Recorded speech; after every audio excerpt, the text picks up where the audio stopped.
ಇದನ್ನ ಮುಂದೆ ಕೋರ್ಟ್ ಗಮನಕ್ಕೆ ಹೋದ್ರೆ ಯಾರ್ಯಾರು ಜೈಲಿಗೆ ಹೋಗ್ತಾರೆ ನನಗಂತೂ ಗೊತ್ತಾಗ್ತಾ ಇಲ್ಲ.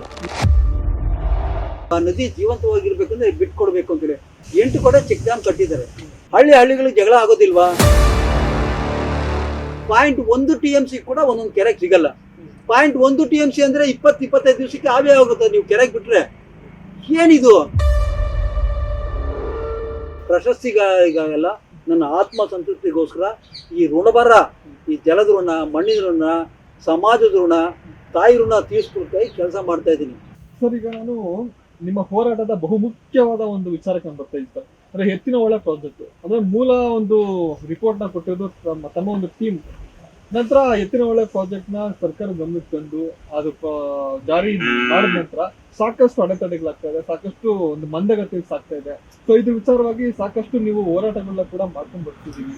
ಸೊ ಎತ್ತಿನಹೊಳೆ ವಿಚಾರವಾಗಿ ಆರಂಭಿಕವಾಗಿ ಯಾವ ತರ ಜರ್ನಿ ಶುರುವಾಗಿದೆ ಸರ್? ಆಕ್ಚುಲಿ ಅದು ನಾನು ಹೇಳಿದಾಗೆ ಈಗ 2001ರಿಂದ ಸ್ಟಾರ್ಟ್ ಆಗಿ 2012ವರೆಗೂ ನಾವು ಅವೇರ್ನೆಸ್ ನೀರು ಬೇಕು ಅಂತಕ್ಕಂಥದ್ದು ನಾವು ಪರಮೇಶ್ವರು ಡಾಕ್ಯುಮೆಂಟೇಟಿ ಮಾಡಿದ್ವಿ. ಓಕೆ. ಕೊನೆಗೆ SN ಕೃಷ್ಣ ಅವರು ವಿನಂತಿ ಮಾಡಿದಾಗ ಅವ್ರ ಯೋಜನೆಯಿಂದ ಪ್ರಸ್ತಾಪವನ್ನು ತಗೊಂಡ್ಬಂದ್ರು. ಈ ಯೋಜನೆ ನಾವು ಮಾಡಿದ ಪರಿಕಲ್ಪನೆ ಬೇರೆ ಟನಲ್ ಮೂಲಕ ಪಶ್ಚಿಮ ವಾಹಿನಿಯಿಂದ ಪೂರ್ವವಾಹಿನಿ ತಗೊಂಡ್ಬಂದು ಈಗ ನಮ್ಗೆ ಕೊಡಬೇಕು ಅಂತ ನಮ್ಗೆ ಅನ್ಸಿತ್ತು. ಓಕೆ. ಬಟ್ ಅವ್ರದೇ ಆದ ಆ ಭಾಗದ ದಕ್ಷಿಣ ಕನ್ನಡ ಜಿಲ್ಲೆಯವರು ಹೋರಾಟ ಮಾಡೋದಕ್ಕಾಗಿ ನೇತ್ರಾವತಿ ಕಿರು ಯೋಜನೆ ಹೋಗಿ ಎತ್ತಿನಹೊಳೆಗೆ ಬಂದರು. ನೇತ್ರಾವತಿ ಯೋಜನೆ ಅಂತಿದ್ರೆ ಆ ಭಾಗದವ್ರಿಗೆ ಒಂದು ಏನೋ ಭಾವನಾತ್ಮಕ ಸಂಬಂಧ, ಹಾಗಾಗಿ ಅದನ್ನ ಮಾರ್ಪಾಟು ಮಾಡಿ ಅವರ ಕೂಗನ್ನು ಕಡಿಮೆ ಮಾಡಲಿಕ್ಕಾಗಿ ನೇತ್ರಾವತಿ ಯೋಜನೆ ಹೋಗಿ ಎತ್ತಿನಹೊಳೆ ಕಿರು ಯೋಜನೆ ಅಂತ ಮಾರ್ಪಾಟು ಮಾಡಿದ್ರು.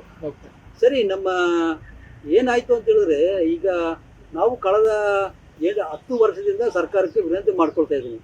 ನೋಡಿ, ಈ ಯೋಜನೆಯನ್ನ ನೀವು ಯಾವುದೇ ಒಂದು ಯೋಜನೆ ತರಬೇಕಾದ್ರೆ ಆ ಭಾಗದ ಏನು ಫಲಾನುಭವಿಗಳಿರ್ತಾರೆ ರೈತರು, ಅವ್ರನ್ನ ಕರೆದು ಸಭೆ ಮಾಡಬೇಕು.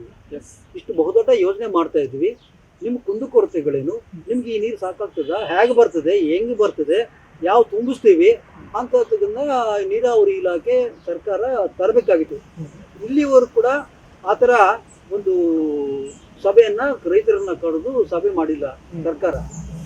ಈಗಲವರೆಗೂ ಈ ಮಾಹಿತಿಯನ್ನ ಸಂಸದರಿಂದ ಹಿಡಿದು, ಮಂತ್ರಿಗಳಿಂದ ಹಿಡಿದು, ಶಾಸಕರಿಂದ ಹಿಡಿದು ಎಲ್ಲರೂ ಕೂಡ ಸುಳ್ಳುಗಳನ್ನು ಹೇಳ್ತಾ ಇದ್ದಾರಪ್ಪ. ಅವ್ರಿಗೆ ಗೊತ್ತಿಲ್ಲ ಏನು ಅಂತ ಹೇಳಿದ್ರೆ, ಇವಾಗಲೂ ಕೂಡ ನಿನ್ನೆ ಇಲ್ಲ ಮೊನ್ನೆ ಕೂಡ ಒಬ್ಬ ಮಂತ್ರಿ ಇನ್ನು 2 ವರ್ಷದಲ್ಲಿ ಬರ್ತದೆ ಅಂತೇಳಿ ಕಳೆದ 14 ವರ್ಷದಿಂದ ಇದನ್ನೇ ಹೇಳ್ಕೊಂಡು ಬರ್ತಾ ಇದ್ದಾರೆ. ಇದೊಂದು ಎಷ್ಟೊಂದು ಮೋಸದ ಮಾತುಗಳು, ಸುಳ್ಳು, ಹಸಿ ಸುಳ್ಳುಗಳು ಹೇಳ್ತಾ ಇದ್ದಾರೆ.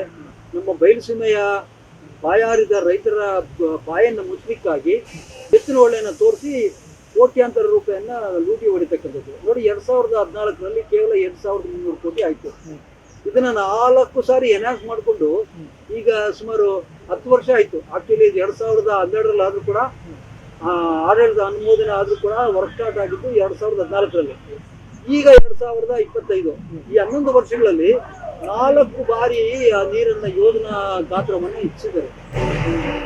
8,300ರಿಂದ ಈಗ 2025ಕ್ಕೆ 25,150 ಕೋಟಿ ರೂಪಾಯಿಯನ್ನ ಮಾಡಿದ್ದಾರೆ. ನೋಡಿ, ಅದು ಒಂದೊಂದು ಅಂಶ ನೀವು ಆರ್ಥಿಕ ಅಂಶಗಳನ್ನು ನೋಡಿದಾಗ ತುಂಬಾ ನಿಮಗೆ ಡಿಸ್ಟರ್ಬ್ ಆಗಿಬಿಡ್ತದೆ. ಯಾವ ತರ ಸಾರ್ವಜನಿಕ ಹಣವನ್ನ, ಈ ಪಬ್ಲಿಕ್ ಟ್ಯಾಕ್ಸ್ ಪೇರ್ ಸಾರ್ವಜನಿಕ ತೆರಿಗೆ ಹಣವನ್ನ, ಈ ಹಣ ಒಂದು ಏನು ಟಿಶ್ಯೂ ಪೇಪರ್ ಅಂತೀವಲ್ಲ, ಆ ಟಿಶ್ಯೂ ಪೇಪರ್ಗಿಂತ ಕಡೆಗಣಿತವಾಗಿ ಖರ್ಚು ಮಾಡ್ತಾ ಇದ್ದಾರೆ. ಸುಮ್ಮನೆ ಅದು ಹಣಕ್ಕೆ, ಸಾರ್ವಜನಿಕ ತೆರಿಗೆ ಬೆಲೆನೇ ಇಲ್ದಂಗೆ ಆಗುತ್ತೆ. 1,000 ಕೋಟಿ ಅಂದ್ರೆ ನಾವು ಒಂದು ಪೈಸೆನೂ ತುಂಬಾ ಗೌರವದಿಂದ ಸರ್ಕಾರಕ್ಕೆ ಟ್ಯಾಕ್ಸ್ ಮೂಲಕ ಏನಾದರೂ ನಮ್ಗೆ ಅಭಿವೃದ್ಧಿ ಮಾಡ್ತಾರೇನೋ, ನಮ್ಗೆ ಮೂಲಭೂತ ಸೌಕರ್ಯ, ನೀರು ಇರ್ಬೋದು, ಬೇರೆ ಬೇರೆ ಯೋಜನೆಗಳನ್ನ ಮಾಡ್ತಾರೇನೋ ಅಂತ ನಾವು ಕೊಟ್ರೆ ಈ ದುಂದು ವೆಚ್ಚಗಳು ಮಾಡಿಕೊಂಡು ನಮ್ಮ ತೆರಿಗೆ ಹಣವನ್ನ ತುಂಬಾ ಪೋಲ್ ಮಾಡ್ತಾ ಇರ್ತಾರೆ. ಅದೊಂದು ಪ್ರಶ್ನೆ. ಯೋಜನೆಗೆ ನೇರವಾಗಿ ಯೋಜನೆಯ ತಾಂತ್ರಿಕ ಅಂಶಗಳು ಬರಬೇಕು ಅಂದ್ರೆ ನೋಡಿ, ಈ ಯೋಜನೆ ಬಹಳ ಹಿಂದೆ ನಾವು ಸರ್ಕಾರ ಕೂಡ ಕೊಟ್ವಿ. ಆ ಭಾಗದಲ್ಲಿ ಸೆಂಟ್ರಲ್ ವಾಟರ್ ಕಮಿಷನ್ ಅವರು ಈ ಯೋಜನೆ ಎಲ್ಲಿ ಬರ್ತದೆ ಅಂತ ಹೇಳಿದ್ರೆ, ಇದು ನಮ್ಮ ಹಾಸನ ಜಿಲ್ಲೆಯ ಸಕಲೇಶ್ಪುರ ತಾಲೂಕಿನ ಹೇತೂರು, ಹಣಬಾಳು ಹೋಬಳಿಗಳಲ್ಲಿ ಬರ್ತದೆ. ಪಶ್ಚಿಮ ಘಟ್ಟದಿಂದ ಕೆಳಕ್ಕೆ ಒಂದು ಹೇತೂರು ಅಂತಕ್ಕಂಥದ್ದು, ನಾವು ಈ ಕಡೆ ಮಂಗಳೂರು ಕಡೆ ಹೋದಾಗ ಎಡಗಡೆ ಬರ್ತಕ್ಕಂಥದ್ದು ಹೇತೂರು, ಬಲಗಡೆ ಬರ್ತಕ್ಕಂಥ ಹಣಬಾಳು ಅಂತೀವಿ. ನೋಡಿ, ಕೇವಲ 177 ಚದರ ಕಿಲೋಮೀಟರ್ ಅಲ್ಲಿ ಮಳೆ ಬೀಳೋದನ್ನ ತೆಗೆದು ಇದ್ ಕಡೆ ಬಯಲುಸೀಮೆಗೆ 29 ತಾಲೂಕುಗಳಿಗೆ 8 TMC ಕೆರೆಗಳು ಕೊಡ್ತೀವಿ, 600 ಚಿಲ್ಲರೆ ಕೆರೆಗಳಿಗೆ ಅಂತೇಳಿ ಮತ್ತೆ ಸುಮಾರು 75 ಲಕ್ಷದಿಂದ 90 ಲಕ್ಷ ಜನಕ್ಕೆ ಕುಡಿಯೋ ನೀರು ಕೊಡ್ತೀವಿ 15 TMC ಅಂತ ಅವರು ಪರಿಕಲ್ಪನೆ ಮಾಡಿಕೊಂಡು ಯೋಜನೆಯನ್ನು ರೂಪಕಲ್ಪನೆ ಮಾಡಿದ್ದಾರೆ. ಮುಖ್ಯವಾಗಿ ಇಲ್ಲಿ ಇರ್ತಕ್ಕಂಥದ್ದು ಈ ಯೋಜನೆ ರೂಪಕಲ್ಪನೆ ಮಾಡಿದ್ದು ಹೇಗೆ ಅಂತ ಹೇಳಿದ್ರೆ, ಜನರ ಈ ಭಾಗದ ಜನರ ಬಾಯಿ ಮುಚ್ಚಲಿಕ್ಕಾಗಿ ಎಲ್ಲರೂ ಕೂಡ ಒಂದೊಂದು, ಈಗ ನೋಡಿ ಫಾರ್ ಎಕ್ಸಾಂಪಲ್ ನಮ್ಮ ತಾಲೂಕಲ್ಲಿ 198 ಕೆರೆಗಳಿದೆ. ಗೋರಿಗ್ನೂರು ತಾಲೂಕಲ್ಲಿ ಅವ್ರು ಎಷ್ಟು ಕೊಡ್ತಾ ಇದ್ದಾರೆ, ಸುಮಾರು 64 ಕೆರೆಗಳು ಕೊಡ್ತಾ ಇದ್ದಾರೆ, 86 ಕೆರೆಗಳು ಕೊಡ್ತಾ ಇದ್ದಾರೆ. 86 ಕೆರೆಗಳಿಗೆ 0.8 TMC ಕೊಡ್ತಾ ಇದ್ದಾರೆ. ಸುಮ್ಮನೆ ಚಿಮುಕ್ಸ್ದಂಗೆ, ಒಂದು ಮಂತ್ರದ ನೀರನ್ನ ಚಿಮುಕ್ಸ್ದಂಗೆ ಈ ಬಯಲುಸೀಮೆ 29 ತಾಲೂಕಿನ ಬಾಯಿ ಮುಚ್ಚಲಿಕ್ಕಾಗಿ ಸುಮ್ಮನೆ ಹಿಂಗೆ ಚಿಮುಕ್ಸಿ ನೀರು ಕೊಡ್ತೀವಿ ಅಂತೇಳಿ ಒಂದು ಕುಡಿಯೋ ನೀರು ಯೋಜನೆ ಕೂಡ ಅದು ತಪ್ಪು ದಾರಿ ಎಳಿತಾ ಇದೆ. ಒಂದು ಬಹುಮುಖ್ಯವಾಗಿ 15 TMC ಅಷ್ಟು ಕುಡಿಯೋ ನೀರಿಗೆ, 8 TMC ಅಷ್ಟು ಕೆರೆಗಳಿಗೆ ತುಂಬಿಸ್ಬೇಕು ಅಂತ ಏನ್ ಮಾಡಿದರೆ, ಆ ಕುಡಿಯೋ ನೀರಿಗೆ ಸುಮಾರು 16 ಕಡೆ ಜಲಾಶಯಗಳನ್ನು ಹೊಸದಾಗಿ ನಿರ್ಮಾಣ ಮಾಡಬೇಕು. ಕುಡಿಯೋ ನೀರಿಗೆ ಅಂತ ಸಪ್ರೇಟ್ 2 ಬೈಫರ್ಕೇಷನ್ ಮಾಡಿದ್ದಾರೆ, ವಿಭಾಗ ಮಾಡಿದ್ದಾರೆ. ಇನ್ನು 16 ಜಲಾಶಯಗಳನ್ನು ಕುಡಿಯೋ ನೀರಿಗಾಗಿ ನಿರ್ಮಾಣ ಮಾಡಬೇಕು. ಈಗ ಮುಂದಿನ ಇದನ್ನ ಇಲ್ಲಿ ದೊಡ್ಡಬಾಪುರದಲ್ಲಿ ಮಾಡ್ತಾ ಇದ್ದಾರೆ ರೈತರು. ನೋಡಿ, ಈಗ ದೊಡ್ಡಬಾಪುರದಲ್ಲಿ ನಾವು ಕೊಡೋದಿಲ್ಲ, ನಮ್ಮ ಗಮನಕ್ಕೆ ತರದನೆ ಇದು ಮಾಡ್ತಾ ಇದ್ದೀರಿ ಅಂತೇಳಿ ಇನ್ನು ಮುಂದಿನ ಜಲಾಶಯ ಕುಡಿಯೋ ನೀರನ್ನು ಈ ತರದ್ ಇನ್ನೂ 15 ಮಾಡಬೇಕು. 15 ಇನ್ನೂ ಅದು ಇದಾಗಿಲ್ಲ. ನೋಡಿ, ಇದೊಂದು ಯಾವ ತರ ರೈತನ ಗುಲ್ಲೆರ್ತಕ್ಕಂಥ, ಅವನ ಬದುಕನ್ನ ಬರ್ಬೇಕಂತ ಜಮೀನು ಕಿತ್ಕೊಳ್ಳೋದು, ಅದಕ್ಕೆ ಸಾವಿರಾರು ಖರ್ಚು ಕೋಟಿ ಮಾಡೋದು, ಅಲ್ಲಿ ನೀರೇ ಇಲ್ಲ. ಸೆಂಟ್ರಲ್ ವಾಟರ್ ಕಮಿಷನ್ ಅವರು 177 ಚದರ ಕಿಲೋಮೀಟರ್ ಅಲ್ಲಿ ಕೇವಲ 3600 ಮಿಲಿಮೀಟರ್ ಬೀಳ್ತದೆ ಮಳೆ. ಅವ್ರು ಏನ್ ಮಾಡಿದ್ದಾರೆ, 24ಕ್ಕೆ TMC ಕೊಡಬೇಕಂದ್ರೆ ಎಷ್ಟು ಮಳೆ ಆಗಬೇಕು ಅಂತ ಊಹೆ ಮಾಡಿಕೊಂಡು 6200 ಮಿಲಿಮೀಟರ್ ಬೀಳ್ತದೆ ಅಂತೇಳಿ EI ಟೆಕ್ನಾಲಜೀಸ್ ಅಂತ ಒಬ್ಬ ಸಂಸ್ಥೆ ಅವ್ರಿಗೆ ಕೊಟ್ಟು ಒಂದು ಲೆಕ್ಕಾಚಾರ ಪೇಪರ್ ಮೇಲಿನ ಬರವಣಿಗೆ ಮಾಡಿಕೊಂಡು 6200 ಮಿಲಿಮೀಟರ್ ಬೀಳ್ತದೆ ಲೆಕ್ಕ ಹಾಕಿ ಆ ಜಲಾಶಯಗಳು ಹೆಂಗ್ ಕಟ್ಟಿದ್ದಾರೆ, ಕೇವಲ 20 ಚದರ ಮೀಟರ್ಗೆ 20 ಸ್ಕ್ವೇರ್ ಕಿಲೋಮೀಟರ್ ಒಂದು ಡ್ಯಾಮು. ಆ ಡ್ಯಾಮು ಹೆಂಗ್ ಕಟ್ಟಿದ್ದಾರೆ, ಆ ಸ್ಲೋಪ್ ಇದೆಯಲ್ಲ, ಮಳೆ ಬೀಳ್ತಕ್ಕಂಥ ಸ್ಲೋಪು, ಆ ಸ್ಲೋಪು ಸುಮಾರು 600ರಿಂದ 700 ಮಿಲಿಮೀಟರ್ ಇಳಿಜಾರು ಪ್ರದೇಶದಲ್ಲಿದೆ. ಒಂದೇ 1 ಮೀಟ್ರು ಹೈಟ್ ಕಟ್ಟಿದ್ದಾರೆ ಆ ಚೆಕ್ ಡ್ಯಾಮ್ಗಳು. ಅದು ಎಷ್ಟು ಕುಂಟೆ, ಒಂದು 10 ಎಕರೆ ಕೂಡ ಇಲ್ಲ, 5 ಎಕರೆ ಪ್ರದೇಶದಲ್ಲೇ ನೀರು ಬರ್ತದೆ. ಬಂದ ನೀರು ಆ ಡ್ಯಾಮ್ ಕೊಂಡು ಓಟೋಗ್ತದೆ. ನೋಡಿ, ಯಾವ ಮಳೆ ಲೆಕ್ಕಾಚಾರನೇ ಫಸ್ಟ್ ಮೊದಲನೇದಾಗಿ ಅಲ್ಲಿ ನೀರ್ ಬೇಕು. ಹೈಡ್ರಾಲಜಿ ಲೆಕ್ಕದಲ್ಲಿ ತಪ್ಪು ಹೇಳಿದ್ದಾರೆ. ನಿಮ್ಮ ಪ್ರಕಾರ ಎತ್ತಿನ ಹೊಳೆ ಪ್ರಾಜೆಕ್ಟ್ ಟೋಟಲ್ ಅವೈಜ್ಞಾನಿಕ, ತುಂಬಾ ಅದು ಟೋಟಲ್ ಅಲ್ಲ. ಅದನ್ನ ಹೇಳ್ಬೇಕಂದ್ರೆ ಅದು ಇದನ್ನ ಮುಂದೆ ಕೋರ್ಟ್ ಗಮನಕ್ಕೆ ಹೋದ್ರೆ ಯಾರ್ಯಾರು ಜೈಲಿಗೆ ಹೋಗ್ತಾರೆ ನನಗಂತೂ ಗೊತ್ತಾಗ್ತಾ ಇಲ್ಲ. ಒಂದು ಮೋಸ, ಚೀಟಿಂಗ್. 12-13 ವರ್ಷಗಳಿಂದ ರೈತರಿಗೆ ನೀರು ಬರ್ತದೆ. ಒಂದು ಸಾರ್ವಜನಿಕ ತೆರಿಗೆಯನ್ನು 25,000 ಕೋಟಿ ಖರ್ಚು ಮಾಡಿದ್ರು ಇದು ಒಂದು. ಇನ್ನೊಂದು ರೈತರ ಜಮೀನನ್ನು ಕಸ್ಕೊಂಡು ಮತ್ತೆ ಒಂದು ಅವೈಜ್ಞಾನಿಕವಾಗಿ ನೀರಿನ ಲೆಕ್ಕಾಚಾರ ಮಾಡ್ತೀವಿ. ಯಾಕಂತ ಹೇಳಿದ್ರೆ ನಮ್ಮ ಶಾಸಕರು ಸಂಸದರು ಈಗಲೂ ಕೂಡ ನೀರು ಬರ್ತದೆ ಅಂತೇಳಿ ಹೇಳ್ತಾ ಇದಾರೆ. ನಿಮ್ಗೆ ಎಲ್ಲಾ ತಾಲೂಕುಗಳು ಯಾವ ತಾಲೂಕು ಎಷ್ಟೆಷ್ಟು ನೀರು ಬರ್ತದೆ ನಿಮ್ಗೆ ಲೆಕ್ಕ ಹೇಳ್ತೀನಿ ನಾನು. ನೋಡಿ, ಇದ್ರ ಪ್ರಕಾರ ನೋಡಿ, ಒಂದು ಗ್ರೀನ್ ಟ್ರಿಬ್ಯುನಲ್ ಅಲ್ಲಿ ಅಲ್ಲಿ ಮಂಗಳೂರು ಕಡೆಯವರು ಹೋದ್ರು, ಯೋಜನೆ ಸರಿ ಇಲ್ಲ, ನಮ್ಗೆ ಪರಿಸರ ಹಾಳಾಗ್ತದೆ ಅಂತೇಳಿ. ಆ ಗ್ರೀನ್ ಟ್ರಿಬ್ಯುನಲ್ ಏನ್ ಮಾಡ್ತಾರೆ ನೋಡಿ, ಈ ಮಳೆಗಾಲದಲ್ಲಿ ಮಾತ್ರ ನೀವು 4 ತಿಂಗಳು ನೀರು ತಗೋಬೇಕು, 100 ಡೇಸು. ಬೇಸಿಗೆ ಮತ್ತೆ ಕಾಲದಲ್ಲಿ ಮತ್ತೆ ಚಳಿಗಾಲದಲ್ಲಿ ನೀವು ನದಿ ಜೀವಂತವಾಗಿರ್ಬೇಕಂದ್ರೆ ಬಿಟ್ಕೊಡ್ಬೇಕು ಅಂತೇಳಿ. ಆಯ್ತು ಅಂತೇಳಿ ಅವರು ಲೆಕ್ಕ ಮಾಡಿ 3 ದಿವಸ ಇಟ್ಕೊಳ್ತೀವಿ ಅಂತ ಇದು ಮಾಡ್ತಾರೆ. 8 ಕಡೆ ಚೆಕ್ ಡ್ಯಾಮ್ ಕಟ್ಟಿದ್ದಾರೆ. ಒಂದು ಎತ್ತಿನ ಹೊಳೆಗೆ 4 ಕಡೆ, ಕೇರಿ ಹೊಳೆ, ಒಂಗದ ಹಳ್ಳ ಮತ್ತೆ ಕಾಡುಮನೆ ಹೊಳೆ ಎಲ್ಲಿ 2 ಹಳ್ಳೆಗಳನ್ನು ಕಟ್ಟಿದ್ದಾರೆ. ನಾನು ಈಗ ಹೇಳ್ದಾಗೆ ಆ ರಿಡ್ಜ್ ಇಂದ 6ರಿಂದ 7 ಕಿಲೋಮೀಟರ್ ದೂರದಲ್ಲಿ 600ರಿಂದ 7 ಮೀಟರ್ ಹೈಟ್ ಅಲ್ಲಿ ಫಾಸ್ಟ್ ಆಗಿ ಅಲ್ಲಿ ಮಳೆ ಬಿದ್ದ ನೀರು 8 ಗಂಟೆ ಒಳಗೆ ಹರ್ಕೊಂಡು ಮುಂದಕ್ಕೆ ಹೋಗ್ಬಿಡ್ತದೆ. ಹೇಗೆ ನೀರು ನೀವು ಅದನ್ನು ಸಂಕಲನ ಸಾಮರ್ಥ್ಯ ಇದ್ರೆ ನೀವು ಎತ್ಬೋದಾಗಿತ್ತು. ಬಹುಮುಖ್ಯವಾಗಿ ನೀರು 3200 ಮಿಲಿಮೀಟರ್ 3600 ಮಿಲಿಮೀಟರ್ ಬಿದ್ರೆ ನೀವು 6000 ಅಂತೇಳಿ ಮಳೆಯ ಅರ್ಧ ಪ್ರಮಾಣ ಜಾಸ್ತಿ ಮಾಡಿದ್ರಿ. ಇನ್ನೊಂದು ಇಲ್ಲಿ ಸಂಗ್ರಹಣಾ ಸಾಮರ್ಥ್ಯವನ್ನ ಕುಸಿದ್ರಿ, ಕಡಿಮೆ ಅಲ್ಲಿ ಶೇಖರಣೆ ಮಾಡ್ತಕ್ಕಂಥ ಕಡಿಮೆ ಮಾಡಿದ್ರಿ. ಮತ್ತೆ ಹೇಗೆ ನೀವು ಅದನ್ನ ಲಿಫ್ಟ್ ಮಾಡಿ ಈ ತರ ಕೊಡ್ತೀರಿ? ಇದ್ರ ವಿಚಾರವಾಗಿ ನೀವು ಕೋರ್ಟ್ ಮೆಟ್ಲು ಕೂಡ ಹಾಕಿದ್ರಿ ಬಹಳ ಹಿಂದೆ. ಸೆಂಟ್ರಲ್ ಮತ್ತೆ ವಾಟರ್ ಕಮಿಷನ್ ಮೋದಿ ಅವರು ಕೂಡ ಲೆಟರ್ ಹಾಕಿದ್ರಿ ನಮ್ಮ ಸರ್ ಕೇಳ್ಪಟ್ಟೆ ಸರ್. ಅದ್ರ ಪ್ರೊಸೆಸ್ ಎಲ್ಲ ಯಾವ ತರ ಇಲ್ಲ, ಒಂದು ಏನಾಗಿದೆ, ನಾವು ಮತ್ತೆ ನಮ್ಮ ಮಳ್ಳೂರು ಶಿವನ್ ಅಂತೇಳಿ ಒಬ್ರು ಬಹಳ ಹಿಂದೆ ಒಂದು 7 ವರ್ಷದಿಂದ ಹೋಗಿದ್ವಿ. ಮತ್ತೆ ಹೈಕೋರ್ಟ್ ಏನ್ ಮಾಡ್ತು, ಹೈಕೋರ್ಟ್ ಇಲ್ಲ ನಾವು ಕೊಡ್ತೀವಿ ಅಂತಕ್ಕಂಥ ಆಗ ಇವ್ರ ಲೆಕ್ಕಾಚಾರ ನಾವು ಕೋರ್ಟಲ್ಲಿ ಅಫಿಡವಿಟ್ ಆದಾಗ ಈ ನೀರಿನ ಲೆಕ್ಕಾಚಾರ, ಮಳೆ ಲೆಕ್ಕಾಚಾರ ತಿಳಿಸಿಲ್ಲ, ಸುಮ್ಮನೆ ಅವೈಜ್ಞಾನಿಕವಾಗಿ ಮಾಡ್ತಾ ಇದ್ದಾರೆ ಅಂತೇಳಿ ಇದು ಮಾಡೋದಕ್ಕೆ ಕೋರ್ಟ್ ಕೂಡ ಕುಡಿಯೋ ನೀರಿನ ಯೋಜನೆ ನೀವು ಅಡ್ಡ ಹಾಕ್ಬೇಡಿ, ಎಲ್ಲ ಆಗ್ಲಿ ಅಂತಕ್ಕಂಥದ್ದು ಕೋರ್ಟ್ ಗಮನಿಸಿಕೊಂಡು ಕೋರ್ಟು ಇದಾಯ್ತು. ಸೇಮ್ ಸುಪ್ರೀಂ ಕೋರ್ಟ್ ಕೂಡ ಹೋಗಿ ಅಲ್ಲಿ ಕೂಡ ನೀರಿನ ಯೋಜನೆಗಳು ಕೂಡ ಯಾರಿಗೆ ಅಡ್ಡು ಮಾಡಬಾರ್ದು ಅಂತಕ್ಕಂಥದ್ದನ್ನ ಮಂಗಳೂರು ಕಡೆಯವರು ಅದನ್ನ ಇದು ಮಾಡಬಾರ್ದು, ಬಯಲುಸೀಮೆಯವರು ಇದನ್ನ ಬೇರೆ ಬೇರೆ ಅಂಶಗಳು ತಡೆ ಮಾಡಬಾರ್ದು ಅಂತಕ್ಕಂಥ ಕೊಟ್ಟರು. ನಿಜ. ಮತ್ ಈಗೀಗ ಅವರು ಸುಳ್ಳುಗಳನ್ನ ಹೇಳಿ ನೋಡಿ, ಇಲ್ಲ ಡಿಮ್ಯಾಂಡ್ ಇರ್ತಕ್ಕಂಥದ್ದೇ ನಮ್ಮ ಭಾಗದಲ್ಲಿ ಇರ್ತಕ್ಕಂತಹ ಏನು 5570 ಕೆರೆಗಳಿಗೆ 215 TMC ತುಂಬಿಸಬೇಕು.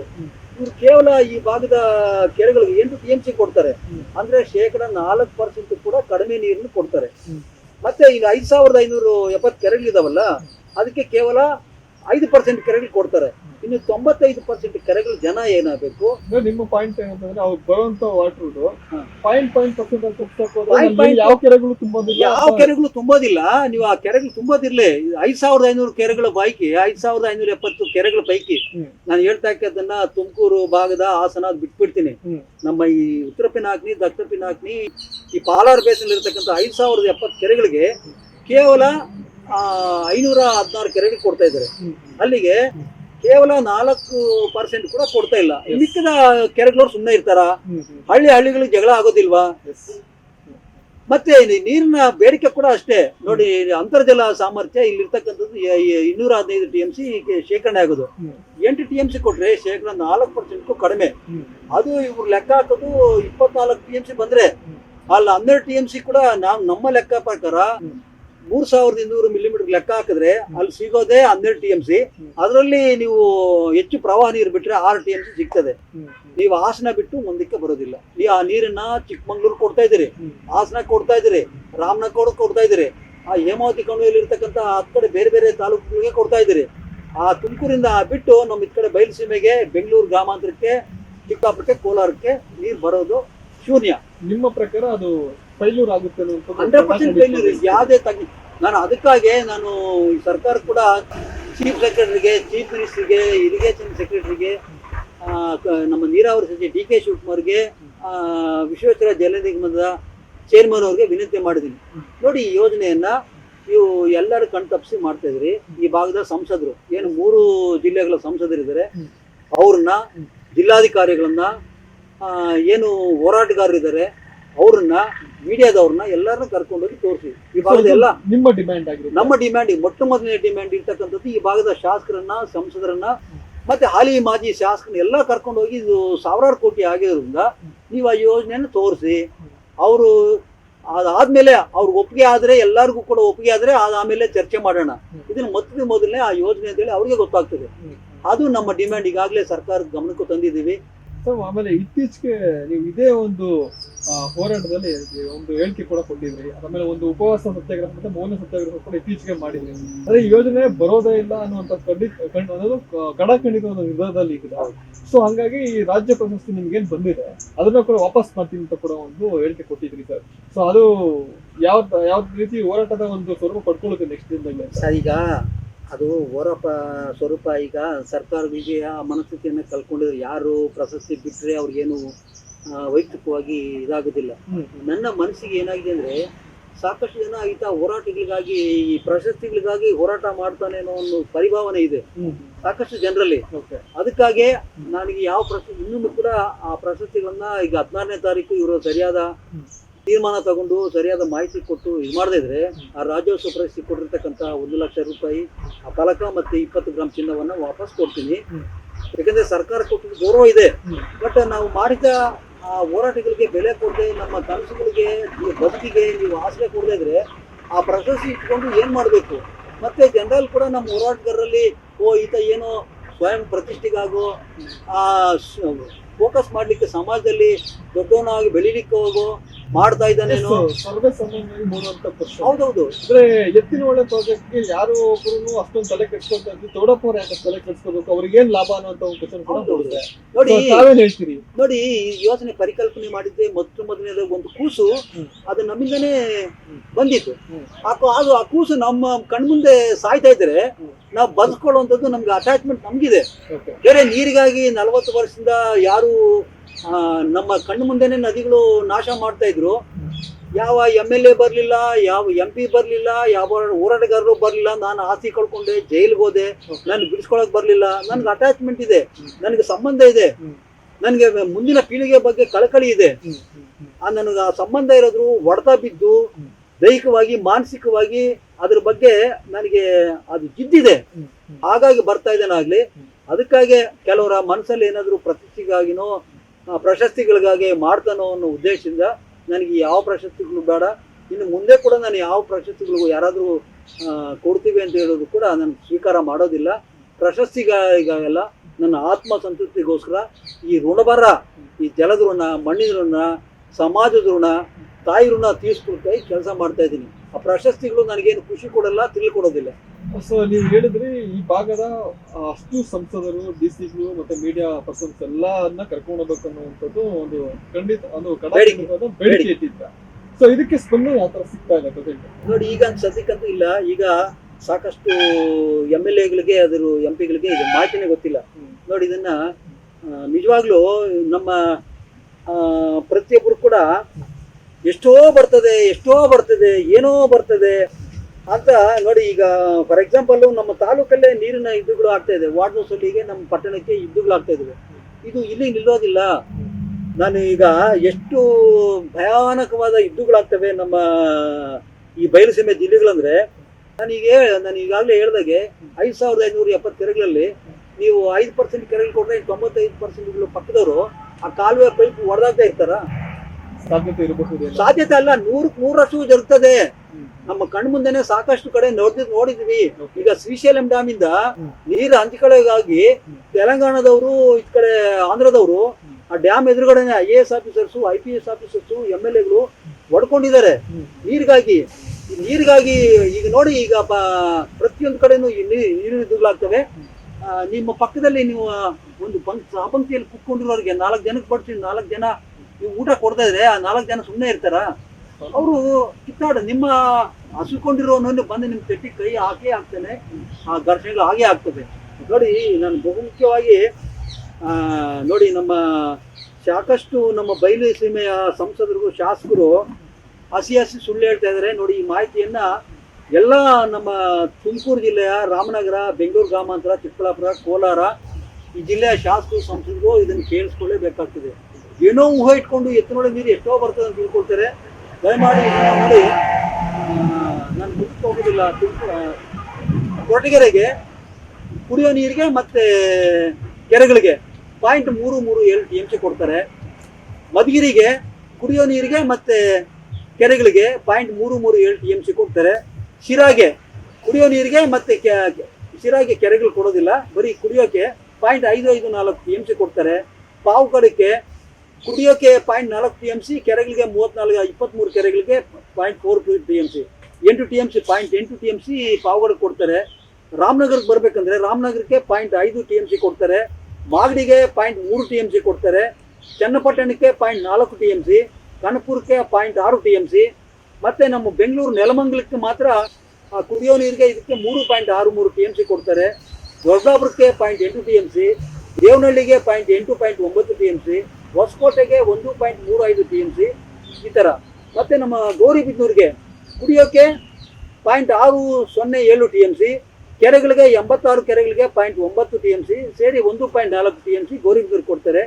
ಗುಡುಬಂಡೆಗೆ 0.4 TMC, ನಮ್ಮ ಬಾಗೇಪಲ್ಲಿ ಭಾಗ್ಯನಗರ ಅಂತ ಹೇಳ್ತೀವಿ ಅದಕ್ಕೆ 0.8 TMC, ಚಿಕ್ಕಬಳ್ಳಾಪುರಕ್ಕೆ 0.8 TMC, ಶಿಡ್ಲಘಟ್ಟಕ್ಕೆ 1 TMC, ಚಿಂತಾಮಣಿಗೆ 0.7 TMC, ಕೋಲಾರಕ್ಕೆ 1.6, ಮಾಲೂರಿಗೆ 0.7, ಬಂಗಾರಪೇಟೆಗೆ 1.5 TMC, ಶ್ರೀನಿವಾಸಪುರಕ್ಕೆ 0.6 TMC, ಮುಳುಬಾಗಿಲಿಗೆ 1 TMC. ನೋಡಿ, TMC ನೋಡಿ, ಎಲ್ಲ ಪಾಯಿಂಟ್ಗಳು TMCಗಳೇ. 360 ಕಿಲೋಮೀಟರ್ ಅಲ್ಲಿಂದ ಬರುವಾಗ ಕೆರೆಗಳಲ್ಲಿ ಆವಿ ಆಗೋದೆಷ್ಟು, ಹಿಂಗೋದೆಷ್ಟು ನೋಡಿ. ಯಾರಾದ್ರೂ ಒಂದು ತಾಲೂಕು 0.6 TMC ಅಂದ್ರೆ ನೋಡಿ, ನಮ್ಮ ವಾಲ್ಟೋಸೆ ಕೆರೆನೇ 0.3 TMC, ಅದು ಸ್ಟೋರೇಜ್ ಕೆಪಾಸಿಟಿ. ನೀವು ಕೊಡೋದು ಒಂದು ತಾಲೂಕೆ ಒಂದು ಕೆರೆ ಅಷ್ಟು ನೀರು ಕೊಡ್ತಾ ಇಲ್ಲ ಕುಡಿಯೋಗೆ. ಇದಕ್ಕೆ ಇದೊಂದು ನೋಡಿ, ಇದನ್ನು ಹೇಳ್ತಾ ಹೋದ್ರೆ ಇದು ಯಾರಿಗೂ ಗೊತ್ತಿಲ್ಲ. ಅದಕ್ಕಾಗಿ ನಾನು ಈಗ ಈ ವಾರದಲ್ಲಿ ಇದನ್ನೆಲ್ಲ ಕೂಡ ಎಲ್ಲ ಶಾಸಕರಿಗೆ, ಎಲ್ಲ ಸಂಸದರಿಗೆ, ಎಲ್ಲ ಜಿಲ್ಲಾಧಿಕಾರಿಗಳಿಗೆ ಕೊಟ್ಟು ಅವ್ರಿಗೆ ಮಾಹಿತಿಯನ್ನು ಕೊಡ್ತಕ್ಕಂಥ ಒಂದು ವಿಚಾರ ಮಾಡ್ತಾ ಇದ್ದೀನಿ. ಇದು ಕೊಟ್ಟ ಮೇಲೆ ಅವರು ಅಧ್ಯಯನ ಮಾಡಲಿ, ಅಧ್ಯಯನ ಮಾಡಿದ್ಮೇಲೆ ಅಲ್ಲಿ ಕರ್ಕೊಂಡು ಹೋಗುವಂಥ ಕೆಲಸ ಆಗಬೇಕು. ನೋಡಿ, ಈಗ ಕಳೆದ 20 ದಿವಸದಿಂದ ನನಗೆ 20,000ಕ್ಕೂ ಹೆಚ್ಚು ಖರ್ಚಾಗಿದೆ. ಸಾಲ ಮಾಡ್ಕೊಂಡು ಹೋಗಿದ್ದೀನಿ. ಈಗಾಗಲೇ ಆಸ್ತಿ ಕಳ್ಕೊಂಡು, ಅಂತಸ್ತು ಕಳ್ಕೊಂಡು. ಯಾಕಂದ್ರೆ ಸಾವಿರಾರು ಇದ್ರ ಬಗ್ಗೆ ಯಾವುದು ಗಂಧ ಗಾಳಿ ಗೊತ್ತಿದ್ರೆ ಯಾಕೆ ಪ್ರತಿಭಟನೆ ಮಾಡ್ತಾರೆ? ಈ ವಿಷಯ ಯಾರು ಗೊತ್ತು ಹೇಳಿ? ಯಾರಿಗಾದ್ರೂ ಒಬ್ಬ DC ಕೇಳಿ, ನಮ್ಮ ಚಿಕ್ಕಬಳ್ಳಾಪುರ ಜಿಲ್ಲೆ DC ಕೇಳಿ, ಕೋಲಾರ DC ಕೇಳಿ, ಬೆಂಗಳೂರು ಗ್ರಾಮಾಂತರ DC ಕೊಡಿ, MLAಗಳನ್ನ ಕೇಳಿ. ನೀವು ಒಂದು ಅಧ್ಯಯನ ಮಾಡಿ. ಯಾರಿಗಾದ್ರೂ MLAಗೆ ನಿಮ್ಮ ತಾಲೂಕು ಎಷ್ಟು ಬರ್ತದೆ TMC ಅಂತ ಹೇಳಿದ್ರೆ ನಾನು ಈ ಹೋರಾಟವನ್ನು ಕೈ ಬಿಟ್ಬಿಡ್ತೀನಿ. ಅಂದ್ರೆ ಅಷ್ಟು ಪ್ರೈಮರಿ ನಾಲೆಡ್ಜ್ ಕೂಡ ಇಲ್ಲ, ಯಾರು ಕೂಡ ನಾಲೆಡ್ಜ್ ಅನ್ನು ಕೊಡ್ತಾ ಇಲ್ಲ. ಯಾವ ಹಳ್ಳಿ ಕೊಡ್ತೀವಿ ನೋಡಿ. ಎಕ್ಸಾಂಪಲ್ 86 ಕೆರೆಗಳಿಗೆ ನಮ್ ಗೋರಿಬಿದನೂರು ಕೊಡ್ತೀವಿ ಅಂತ ಹೇಳ್ತಾ ಇದ್ರೆ, ಯಾವ ಕೆರೆ ಕೊಡ್ತೀವಿ ಅಂತ ಹೇಳಿ ಅದು DPR ಇಲ್ಲ. ಎಷ್ಟು ಕತ್ರಲ್ಲಿ ಎಲ್ಲ ಕತ್ರೆಯಲ್ಲಿ ಇಟ್ಟು ಮಾಡ್ತಾ ಇದ್ದಾರೆ. ಇಲ್ಲಿವರೆಗೂ ಕೂಡ 86 ಕೆರೆಗಳಲ್ಲಿ ನೋಡಿ, 86 ಕೆರೆಗಳಿಗೆ ಒಂದು ಎಕ್ಸಾಂಪಲ್ ಒಂದೇ ಒಂದು ಗೋರಿಬಿದನೂರು ಕೊಡ್ತೀನಿ. 86 ಕೆರೆಗಳಿಗೆ 0.96 TMC ಅಂತ ಹೇಳಿದ್ರೆ, ಲೆಕ್ಕ ಹಾಕಿ ಸುಮಾರು 90 ಅಂತ ಹೇಳಿದ್ರೆ 0.1 TMC ಕೂಡ ಒಂದೊಂದು ಕೆರೆಗೆ ಸಿಗಲ್ಲ. 0.1 TMC ಅಂದ್ರೆ 20-25 ದಿವಸಕ್ಕೆ ಆವೇ ಆಗುತ್ತೆ. ನೀವು ಕೆರೆಗೆ ಬಿಟ್ರೆ ಏನಿದು ಹೇಳ್ತಾ ಹೋದ್ರೆ ಅದನ್ನ ಇದಕ್ಕೆ ಮುಗಿಯದ ಕತೆ.